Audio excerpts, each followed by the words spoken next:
तालीम औरतों को भी देनी जरूर है। लड़की जो बेपढ़ी हो तो वो बेशोर है।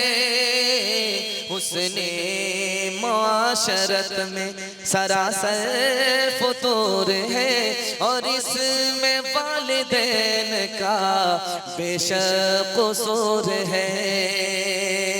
चप्पल है ऊंचे हील की और ऊंटनी सी चाल, होठों पे लिपस्टिक लगा के कर रही है लाल। चप्पल है ऊंचे हील की और ऊंटनी सी चाल, होठों पे लिपस्टिक लगा के कर रही है लाल। शौहर के सामने कोई जीनत नहीं रही, बिफातिमा सी अब कोई औरत नहीं रही। बच्चों का पैगाम निकल गया, माँ बहनों के हवाले से सुनाने के लिए जा रहा हूँ। 2 पैगाम दूंगा, माँ बहनों के हवाले का पैगाम होगा, पैगाम मुकम्मल हो जाएगा इंशाअल्लाह। आप लोग सुनने के लिए तैयार है? दोनों हाथ उठाइए इंशाअल्लाह। औरत को अपनी जूते में रखेंगे, हाथ उठाइए। खैर डिस्क ब्रेक मार करके बहुत अकलमंदी का सबूत दिया है, वरना दाना पानी सब बंद हो जाता। बगल ही में है, सुन रही है और चैनल वाले दिखा भी रहे। ध्यान से सुनिएगा, मैं आपको सुनाने के लिए जा रहा हूँ। मुल्ला नसीर बहुत खूबसूरत आदमी, बीवी बड़ी बदसूरत है। बीवी से कहते हैं तुम भी जन्नती मैं भी जन्नती। बीवी ने कहा करे तुम तो खूबसूरत आदमी हो, आलिम आदमी हो, जन्नती हो, मैं तो बदसूरत हूँ, मैं कैसे जन्नती हो गई? तो जवाब दिया कि मैं जब तुमको देखता हूं तो सब्र करता हूं कि बदसूरत मिल गई, मुकद्दर में यही था, सब्र करने वाले को जन्नत मिलती है। जब तुम मुझको देखती है तो तुम खुश होती हो कि मुझे कितना अच्छा शौहर मिला, खूबसूरत शौहर मिला, शुक्र करती हो। जिस तरह सब्र करने वाला जन्नती, उस तरह शुक्र करने वाली जन्नती। दूसरी बात बताने के लिए जा रहा हूं। मौलाना अब्दुल कय्यूम साहब रहमतुल्लाह अलैह कहने लगे नवाब की बेगम से कि तुम मुझसे बड़ी बुजुर्ग हो। कहा मौलाना आप इस तरह बोल रहे हैं, मैं औरत होकर के आपसे बढ़कर के कैसे बुजुर्ग हो सकती हूँ? कहा मैंने 20 साल से लोगों को नसीहत किया कि बेवा औरत का निकाह कराओ, कोई भी नसीहत पर अमल करने के लिए तैयार नहीं। लेकिन आपने जैसे ही कहा, औरत होकर के कहा कि बेवा निकाह करेगी तो इनाम मिलेगा और बेवा निकाह करेगी तो जिंदगी का सामान होगा, सारी बेवा निकाह के लिए तैयार हो गई। अब बताओ कि मर्द से बढ़कर के औरत बुजुर्ग है कि नहीं है? तीसरी बात बताने के लिए जा रहा हूं। हजरत थानवी ने कहा कि देखो निकाह में जिस लड़की का निकाह हो रहा है 18 साल की लड़की, वो दूल्हा से बढ़कर के है। कहा कि हजरत ऐसा कैसे हो सकता है? दूल्हा से बढ़कर के वो लड़की कैसे हो सकती है? दुल्हन दूल्हा से बढ़कर के कैसे हो सकती है? तो हजरत ने बताया कि शादी से पहले उस लड़की के बाप का घर को अपना घर समझती थी, बाप के दुश्मन को अपना दुश्मन समझती थी, बाप के दोस्त को अपना दोस्त समझती थी। जैसे उस नादान लड़की का निकाह हुआ, वो अपने शौहर के घर को अपना घर समझती है, अपने शौहर को दुश्मन को अपना दुश्मन समझती है, अपने शौहर के दोस्त को दोस्त समझती है। तुमने कलमा पढ़ा खुदा के नहीं हुए, वो निकाह पढ़ करके शौहर की हो गई, शौहर से बढ़ करके औरत है। चौथी बात बताने के लिए जा रहा हूं, ध्यान से सुनिएगा। खानकाह के पीर से कहा गया कि हजरत आप बीवी से बहुत मोहब्बत करते हैं, लेकिन बीवी को तो आपसे मोहब्बत नहीं है, वो तो बहुत बदतमीज है। तो हजरत ने जवाब दिया कि तुमने उसके एक ऐब को देखा है, उसके हुनर को नहीं देखा। उसको अगर मैं घर में बिठा करके जाऊंगा, बाहर निकल जाऊंगा 20 साल के लिए भी, तो भी वो ताक झांच नहीं करेगी, जिना नहीं करेगी। इसलिए मैं उससे मोहब्बत करता हूं, उससे नफरत नहीं करता। मुरीद परेशान कि उस्ताद की बीवी परेशान करती है उस्ताद को। मुरीद ने कहा कि हुजूर आप तलाक दे दीजिए, मैं दूसरी जगह आपका निकाह कर दूंगा। तो कहा कि उसको अगर तलाक दूंगा वो निकाह नहीं करेगी, परेशान रहेगी। अगर तलाक दे दूंगा दूसरी जगह निकाह करेगी, दूसरा परेशान होगा। मैं खुद तकलीफ पर सब्र कर लेता हूं ताकि ये भी परेशानी से बच जाए, वो भी परेशानी से बच जाए। 90 साल का बूढ़ा है, निकाह कर रहा है, लोगों ने मुंह पर हाथ रख करके ख्याल किया कि सूखी लकड़ी में कहां से दम आ गया। 90 साल का बूढ़ा निकाह कर रहा है। बूढ़ा ने कहा अभी तुम्हें पता नहीं निकाह कितना जरूरी है। बूढ़े को दस्त आने लगा, कपड़ा और लुंगी में पाखाना, घर में बदबू, बेटी भी आने के लिए तैयार नहीं, बहू भी आने के लिए तैयार नहीं। वो बीवी लुंगी भी बदल रही है, साफ कपड़ा पहना भी रही है, खिदमत पर मामूर है, खाना भी खिला रही है, दवाई भी खिला रही है। बूढ़े को बुढ़ापे में बीवी की खिदमत की जरूरत होती है, और खिदमत के मामले में जो खिदमत बीवी कर देती है वो बेटी से नहीं होती, वो बहू से नहीं होती। आखिरी बात बताने के लिए जा रहा हूं, आप अपनी बेटी का निकाह शौक से कीजिए, लेकिन दीनदार से कीजिएगा। दीनदार अगर गरीब है तो दे दीजिए बेटी उसको। आपकी बेटी टूटे फूटे घर में सुकून से रहेगी। आप मकान दुकान को देख करके निकाह मत कीजिए। आपकी बेटी का मकान दुकान में जीना हराम हो जाएगा अगर लड़का दीनदार नहीं हुआ। इस्माइल अलैहिस्सलाम की जो माँ थी उसके बारे में पता आपको, वो कौन थी, किसकी बेटी थी? मिस्र के बादशाह की बेटी थी। इस्माइल अलैहिस्सलाम की जो माँ थी वो मिस्र के बादशाह की बेटी थी। बादशाह से पूछने वाले ने कहा कि तुमने इस गरीब को कैसे बेटी दे दिया? कहा कि गरीब जरूर था लेकिन दीनदार था, इसलिए बेटी दे दिया। मेरी बेटी किसी गरीब के यहाँ जाए, दीनदार के यहाँ जाए, नौकरानी बने, ये इससे बेहतर है कि किसी दुनियादार के यहाँ रानी बन करके रहे। इसलिए मैंने अपनी बेटी को इस गरीब को इस ख्याल से दे दिया, ये दीनदार है, दुनियादार नहीं है। ये वो औरत है कुर्बान रते जिसकी शराफत पर, ये ऐसी माँ है माए रश्क खाए जिसकी किस्मत पर। ये उम्मुल मुस्लिमी है और शहजादी है सहरा की, इन्हीं के नाज़नी कदमों से आबादी है सहरा की। ये औरत और उसकी गोद में बच्चा जो लेता है, ये पैगंबर की बीवी है, वो पैगंबर का बेटा है। ये पैगंबर की बीवी है, वो पैगंबर का बेटा है। दूसरा नमूना आपके हवाले से रखने के लिए जा रहा हूं।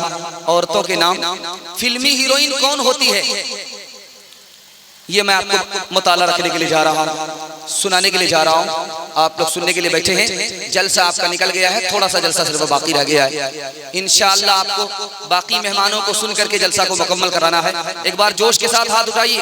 इंशाअल्लाह जाने वाले को जाने देना है, तकाजे से जा रहे हैं, लेकिन आपको अगर कोई तकाजा नहीं है तो जम करके बैठ जाइए। सबसे बड़ा तकाजा ये है, यके बाद दिगरे मेहमान को आना है और आपको मेजबानी का हक अदा करना। इंशाअल्लाह दिल से दुआ देता हूँ, अल्लाह आपको दीन दुनिया दोनों की भलाई से माला माल फरमाए। ध्यान से सुनिएगा, जो फिल्मी हीरोइन होती है वो पर्दे ही से बाहर नहीं होती, वो आपे से बाहर होती। जो लड़की फिल्मी हीरोइन है फैशन को कबूल करती है, पर्दे के अंदर नहीं रहती, वो पर्दे ही से बाहर नहीं होती, आपे से बाहर। उसके अंदर 3 बुराई होती है। वो गुनहगार होती है लेकिन आंसू बहा करके मासूम बनती है। वो जालिम होती है, झूठी कसम खा करके मजलूम बनती है। उसके दिल में हाँ है लेकिन जबान से नाना करती है।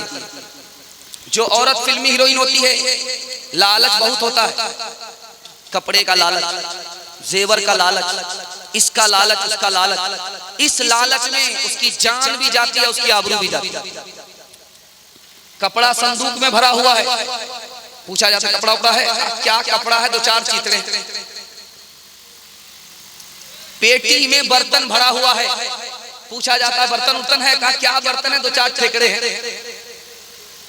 जूता भी भरा हुआ है, चप्पल भी भरी हुई है, पूछा जाता है कि चप्पल उप्पल है? कहाँ है? 2-4 लेथड़े। जो औरत फिल्मी हीरोइन होती है उसको लालच ज्यादा होता है, जेवर का लालच, पैसे का लालच, कपड़े का लालच, उस लालच में पड़ करके वो अपनी जान भी गंवाती है, अपनी आबरू भी गंवाती है। जान जाती है, जाना मुकद्दर था, दौलत जाती है, वापस आ जाती है, लेकिन जब आबरू जाती है तो वापस नहीं आती। जो फिल्मी हीरोइन होती है उसको दीन की कोई खबर नहीं होती। शौहर ने तलाक दिया, क्या कहती है, तू 100 बार तलाक दे, मैं तलाक लेती ही नहीं। शौहर ने कहा तू कमबख्त की कमबख्त ही रह गई। कहा कमबख्त मैं नहीं, कमबख्त तू है। अगर मैं कमबख्त होती तो मेरे निकाह में तू आलिम नहीं आता, बल्कि कमबख्त तो तू है, तेरे निकाह में मैं जाहिल आई। शौहर ने बीवी से कहा कि अपनी बेटी का निकाह कर दो। कहा कि अभी तो छोटी है, दांत दबाएंगे दूध निकल जाएगा। कहा कि जल्दी से निकाह कर दो, अगर दूध फट गया तो कुत्ता ही खाएगा, कोई और नहीं खाएगा। ध्यान से रखिएगा, मैं आपको बताने के लिए जा रहा हूं। जब औरत फिल्मी हीरोइन होती है तो कितनी चालाक होती है, लोगों को कैसे धोखा देती है, मैं आपको बताने के लिए जा रहा हूं। किताब है हदीस की, उसका नाम है सुनन कुबरा बैहकी। उस किताब में लिखा है एक जवान पर एक औरत आशिक हो गई, उसको धोखे से अंदर बुलाया, दरवाजा बंद कर दिया। जवान से कहा तुमको 3 गुना हमें सबसे छोटा गुनाह करना पड़ेगा, 3 गुना हमें सबसे छोटा गुनाह करना पड़ेगा। बच्चे को कत्ल करो, मुझसे जिना करो, या दारू की एक बोतल पी लो, दारू की एक बोतल पी लो, दारू एक गिलास पी लो। जवान ने सोचा बच्चे को मारूंगा, बड़ा गुनाह है, नहीं करूंगा। औरत से जिना करूंगा, जिना गुनाह है, नहीं करूंगा। दारू को उसने सबसे छोटा समझा।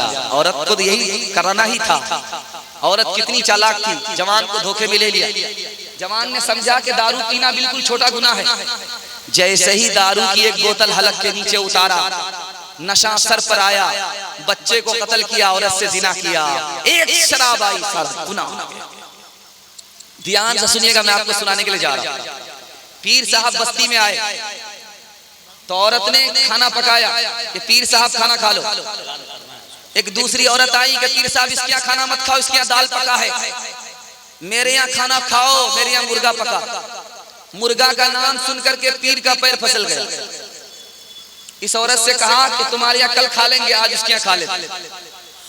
तो जब औरत दीनदार नहीं होती तो किस कदर बेअदब और बदतमीज होती है, ये मैं आपको बताने के लिए जा रहा हूं। इस औरत ने पलट करके कहा पीर साहब जाओ जाओ, उसी से निकाह कर लो, उसी से जिना कर लो, यहाँ आने की जरूरत नहीं है। 2 मिसाल पर पैगाम खत्म कर रहा हूं। औरंगजेब बादशाह का दौर है। एक लड़की ने 4 मर्दों से निकाह किया। बादशाह ने पकड़ करके सामने लाया और कहा कि ओ बेशरम, तुमने औरत होकर के 4 मर्दों से कैसे निकाह कर लिया? उसने कहा कौन सा गलत काम किया? बिघोर जलसा सुनने के लिए गई थी, मसला मालूम हुआ था, उस पर अमल किया। बादशाह के कान खड़े हो गए, चोरी भी कर रही है, सीना चोरी भी कर रही है। ओ बदतमीज, क्या मसला सुना था? का मसला सुना था जलसे में, आदमी जिना क्यों करता है जबकि 4 शादी की इजाजत है? वो मर्दों के लिए कहा था कि औरत के लिए कहा था? मैंने कहा इतना ही सुना था। उसके बाद तो मैं होटल चली गई तो हलवा खाने। मर्द को मालूम करना है कि कौन सी औरत पढ़ी लिखी है, कौन सी औरत जाहिल है, किसको अदब है, कौन बेअदब है। पहली बीवी के पास आकर के पूछता सुबह हो रही, कहाँ हो रही? का कैसे पता चला? का मुंह में पान था, मजा बदल गया, बड़ा खुश हुआ कि पढ़ी लिखी है, अदब वाली है। दूसरी बीवी के पास जाकर के पूछा सुबह हो रही, कहाँ हो रही? का कैसे पता चला? का लालटेन की रोशनी धीमी पड़ गई, इससे पता चला, बड़ा खुश हुआ। तीसरी बीवी से पूछा कि सुबह हो रही, कहाँ हो रही? कैसे पता चला? का नाक में नत्थी ठंडी पड़ गई, इससे पता चला सुबह हो रही, बड़ा खुश हुआ। चौथी बीवी के पास आकर के पूछता है, पढ़ी लिखी नहीं है, बेअदब है, अदब नहीं है, इल्म नहीं है, पूछा कि सुबह हो रही, कहाँ हो रही है? कैसे पता चला? बिल्कुल पता चला, पेशाब आ रहा है, पखाना आ रहा है, इससे पता चल रहा है। तालीम औरतों को भी देनी जरूर है, लड़की जो बेपढ़ी हो तो वो बेशोर है। तालीम औरतों को भी देनी जरूर है, लड़की जो पे पढ़ी हो तो वो बेशोर है। हुस्ने माशरत में सरासर फतूर है और इसमें वालिदैन का बेशक कसूर है। चप्पल है ऊंचे हील की और ऊंटनी सी चाल, होठों पे लिपस्टिक लगा के कर रही है लाल। चप्पल है ऊंचे हील की और ऊंटनी सी चाल, होठों पे लिपस्टिक लगा के कर रही है लाल। शौहर के सामने कोई जीनत नहीं रही, बी फातिमा सी अब कोई औरत नहीं रही।